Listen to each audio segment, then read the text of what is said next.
Putusan yang bersifat eksekutable dan non-eksekutable.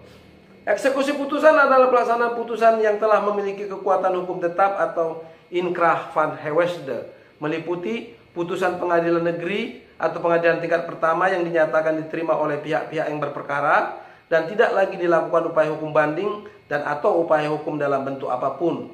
Kedua, putusan perdamaian yang sebelumnya telah ditetapkan berdasarkan akta van Dading. Ketiga, putusan perstek yang tidak dilakukan upaya perset atau banding. Keempat, putusan pengadilan tinggi atau pengadilan tingkat banding yang dinyatakan diterima oleh pihak-pihak yang berperkara dan tidak lagi dilakukan upaya hukum kasasi dan atau upaya hukum dalam bentuk apapun. Kelima, putusan Mahkamah Agung dalam tingkat kasasi.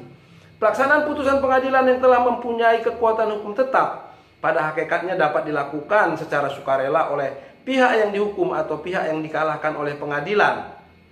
Akan tetapi, apabila pihak yang dihukum atau pihak yang dikalahkan oleh pengadilan tidak bersedia mematuhi putusan tersebut, maka pelaksanaan atau proses eksekusi terhadap putusan yang telah berkekuatan hukum tetap tersebut dapat dilakukan dengan cara paksa sebagaimana ditentukan dalam pasal 195 HIR yang menegaskan dalam perkara perdata oleh karena pihak yang menang telah memperoleh keputusan hakim yang menghukum pihak lawannya, maka ia berhak dengan alat-alat yang diperbolehkan oleh undang-undang untuk memaksa pihak lawan guna mematuhi keputusan hakim itu.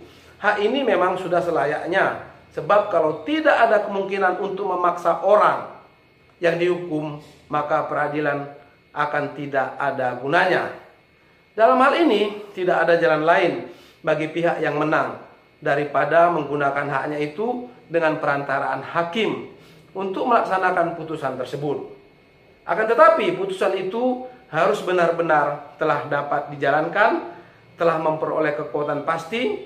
Artinya, semua jalan hukum untuk melawan keputusan itu sudah dipergunakan atau tidak dipergunakan karena lewat waktu, kecuali kalau putusan itu dinyatakan dapat dijalankan dengan segera walaupun ada perlawanan banding atau kasasi.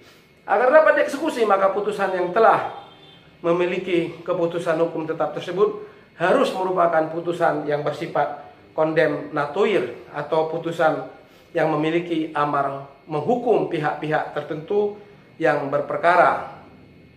Tidak semua putusan yang telah berkekuatan hukum tetap dapat dieksekusi. Pada kenyataannya terdapat beberapa putusan yang telah berkekuatan hukum tetap tetapi tidak dapat dieksekusi, yaitu satu, putusan deklaratoir, yaitu putusan yang hanya menerangkan atau menetapkan suatu keadaan saja, misalnya mengenai hak atau status hukum sehingga tidak perlu dieksekusi. Kedua, putusan konstitutif, yaitu putusan yang menciptakan atau menghapuskan suatu keadaan sehingga tidak perlu dieksekusi. Ketiga, barang yang akan dieksekusi tidak sesuai dengan uraian yang tercantum dalam amar putusan. Keempat, objek dari eksekusi tidak jelas, tidak ada, telah musnah, telah menjadi milik negara, atau objeknya berada di luar negeri. Kelima, putusan yang dinyatakan non-executable oleh Ketua Pengadilan Negeri berdasarkan berita acara yang dibuat jurusita yang diperintahkan untuk mengeksekusi putusan tersebut.